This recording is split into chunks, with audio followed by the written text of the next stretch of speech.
25 वर्षों से लगातार एक जगह पर बैठे रहना, क्या ऐसा संभव है? क्या रायगढ़ शहर में महादेव के देवदूत मौजूद हैं? क्या ऐसा भी संभव है? 25 वर्षों से हवा पीकर जिंदा है बाबा सत्यनारायण। क्या मनुष्य शरीर भी हवा पीकर जीवित रह सकता है? क्या ऐसा भी संभव है?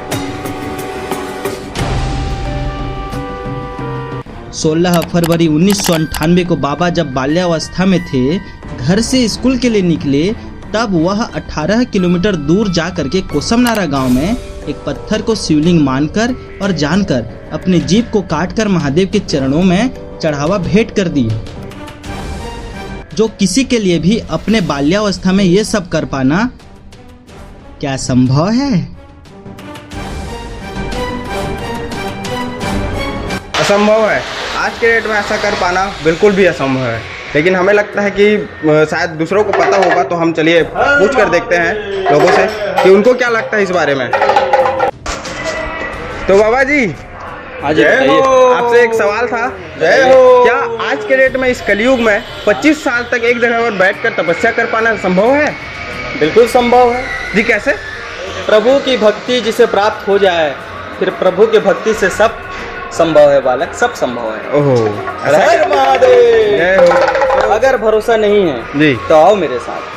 निराकार ब्रह्म का आकार स्वरूप अगर देखना है जी तो चलिए मेरे साथ। जी। भक्ति में कितनी शक्ति है अगर आपको देखना है बालक, अच्छा, तो चलिए मेरे साथ। चलिए।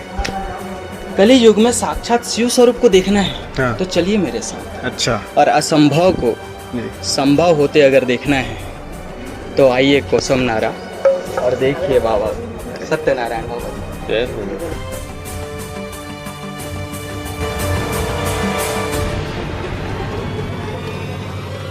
ओम विश्वानिदेव समित दुरितानि परासवा यद भद्रम तन्नासवा। ओम त्र्यंबकं यजामहे सुगंधिं पुष्टिवर्धनम् उर्वारुकमेव बन्धनात् मृत्युर्मुक्षयमामृतम्। कालहरा दुःखहरा दारिद्र्यहरा कष्टहरा रोगहरा हर हर महादेव।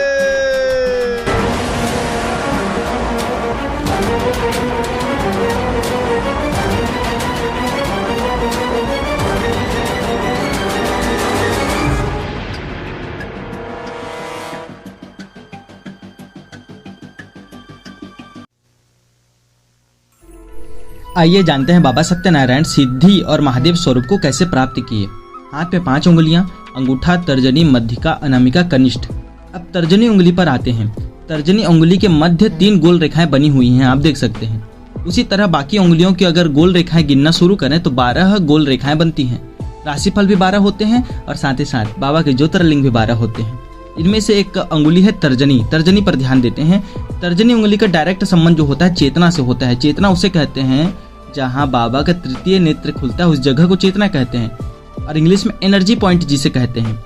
वीडियो में आप देख सकते हैं बाबा सत्यनारायण तर्जनी को छूकर जप कर रहे हैं। अपनी चेतना शक्ति को शिवलिंग पर केंद्रित करके तर्जनी उंगली की एक गोल रेखा को छूकर ओम, फिर द्वितीय गोल रेखा को छूकर नमः, फिर तृतीय गोल रेखा को छूकर शिवाय। कैसे कर रहे हैं बाबा? ओम नमः शिवाय। ऐसे उनका जप चल रहा है। निरंतर 25 वर्षों से जप कर रहे हैं बाबा, तो इनके जप करने की जो शैली है ना, वो धीरे हो चुकी है। कैसे हो चुकी है? ओम नमः शिवाय। वो परस्पर शांत रस में डूबते जा रहे हैं बाबा, आनंद को पाते जा रहे हैं। ऐसी बाबा सिद्धि को प्राप्त किए हैं। बोलिए सत्यनारायण बाबा की जय हो। प्रतिदिन बाबा जी का सेवा करते हैं। बाबा सत्यनारायण में उनके पुजारी गण मिले हुए हैं जो नित्य प्रतिदिन बाबा का सेवा करते हैं। तो आज हम जानेंगे कि कुंड जो है कब से जल रही है। तो बाबा से यही सवाल है कि जो धूनी प्रज्वलित हो रही है बाबा, ये कब से बाबा की अनुमति से हो रही है? जब बैठे तो उसके बाद हो रही है, या फिर कब से हो रही है, हमें बताइए। बाबा जी के बैठने के बाद हो रहा है। बैठने के बाद जी। हाँ। यहाँ पर मतलब वो साधु संत लोगों की यज्ञ किए। हाँ। तो फिर उसके बाद स्थापित किए गए मतलब कुंड को। हाँ। तब से जल रहा है। मतलब बाबा की अनुमति से सब हो रहा है। हाँ, और अभी तक कितना साल हो गया होगा लगभग जलते जलते? ये कम से कम हो गया है 23 साल कंप्लीट हो गया। बाबा को 25। हाँ। बोलिए सत्यनारायण महाराज की A few moments later. 16 फरवरी 1998 बाबा घर से स्कूल के लिए निकले और जा करके बाबा देखिए 1998 यहाँ पर लिखा हुआ है। यहाँ पर प्रथम बार कोसम नारा अपने गांव से 18 किलोमीटर दूर आकर के बाबा कोसम नारा में एक जगह पा करके बाबा वहाँ अपना जीभ को काट कर महादेव को चढ़ावा देकर मारा, वहाँ बैठ गए निरंतर। और अभी तक 25 वर्षों से देख सकते हैं आप 2017, 16, 15 तमाम यहाँ पर 2022 तक की किस्सा होंगी और अभी चल रहा है 2023। लगातार बाबा 25 वर्षों तक ऐसे बैठे हुए हैं। असंभव को संभव करने वाले रायगढ़ में निवास करते हैं। बोलिए सत्यनारायण बाबा की जय हो।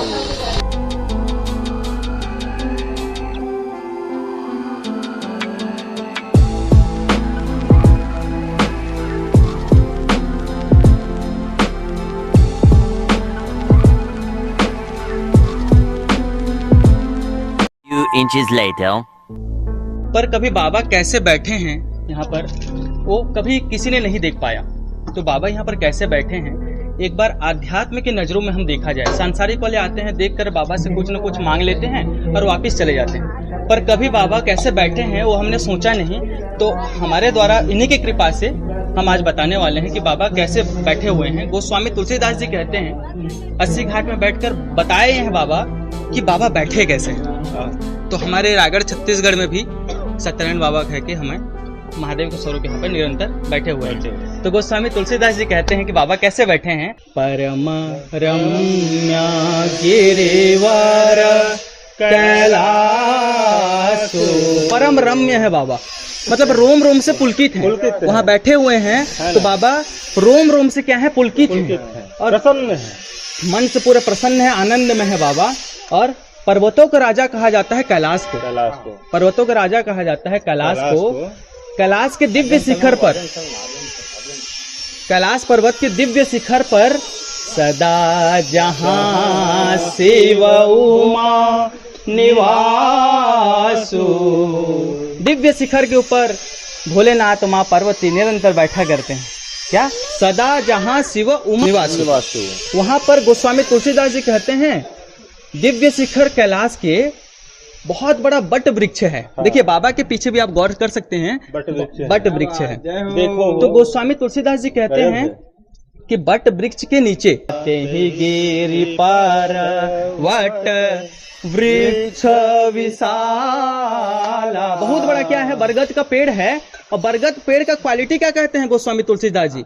नित्य नूतन सुंदर सब काला। नित्य नूतन। देखना बरगद पेड़ हमेशा नया लगता है।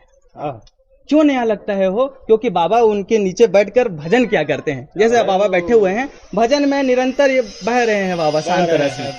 तो इसीलिए बट वृक्ष हमेशा नवीन लगता है। अब गौर करिए, अगर आप सब अपने घर में भजन को ले आए ना, फिर आपका परिवार हमेशा नया और नवीन लगेगा।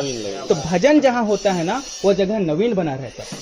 तो इसलिए कहा गया बट वृक्ष को नित्य नूतन सुंदर सब काला। काला एक शब्द आता है इसमें, नित्य नूतन सुंदर सब काला। इतना बढ़िया चीज है, लेकिन काला क्यों लिखे हैं गोस्वामी तुलसीदास?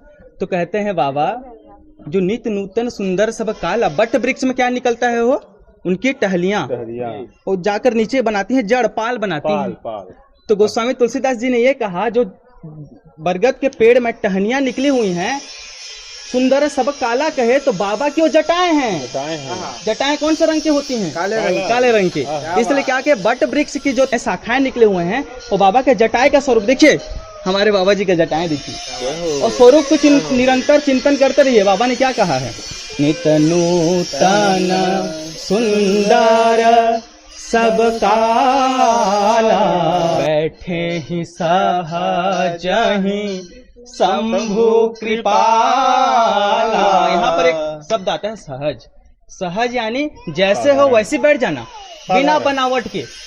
जैसे हो ना वैसे बैठ जाना, बिना बनावट के। अगर बनावट करके बैठोगे तो उछड़ने का और बिखरने का संशय बना रहेगा आपके मन में। लेकिन बिना बनावट के बैठ गए तो सहज बैठ गए, आनंद में बैठ गए। वही बाबा का स्वरूप है, देखिए आप सभी, बाबा आनंद में है। तो बाबा कैसे बैठे हैं? बैठे ही जाहि शंभु कृपाला। अब कैसे बैठे हैं, गुण को देखना, एक बार गौर करना बाबा जी को, मैं जो कह रहा हूं उसको सुनना। धरे मतलब ग्रहण किए हैं, धरे शरीर बाबा शांत रस जैसे। दुनिया भर में जितना भी शांत रस है ना, इकट्ठा होकर एक मूर्ति बनाया है जो शांत के रस को लेकर के यहाँ पर निरंतर बैठे हुए। देखिए शांत रस में बाबा बैठे हुए हैं, मूर्ति स्थापित की है। बिल्कुल शांत रस है ना पूरा, एकदम शांत रस है। क्या कह रहा है वो चौपाई? धरे सरेरु बाबा शांत रस जैसे। ऐसे हमारे बाबा सत्यनारायण जी यहाँ पर बैठे हुए हैं। और आने वाले सभी श्रद्धालुओं से मैं निवेदन करूंगा कि यहाँ से गुजरें और दर्शन करें तो यही स्वरूप का दर्शन करें, शांत रस स्वरूप बाबा को दर्शन करें, उनको साष्टांग हो जाएं और बाबा को जय हो बोलो बम बम बम, बोलो बम बम बम, बोलो बम बम बम, बोलो बम बम बम, हर बम बम बम, हर बम बम बम, हर बम बम बम, हर बम बम बम। ओम नमः शिवाय, ओम नमः शिवाय, ओम नमः शिवाय, ओम नमः शिवाय। बोलो बम बम बम, बोलो बम बम बम, बोलो बम बम बम, बोलो बम बम बम, हर बम बम बम, हर बम बम बम, हर बम बम बम, हर बम बम बम। ओम नमः शिवाय, ओम नमः शिवाय, ओम नमः शिवाय, ओम नमः शिवाय, ओम नमः शिवाय, ओम नमः शिवाय, ओम नमः शिवाय, ओम नमः शिवाय। ताराम चरण रति मोरे।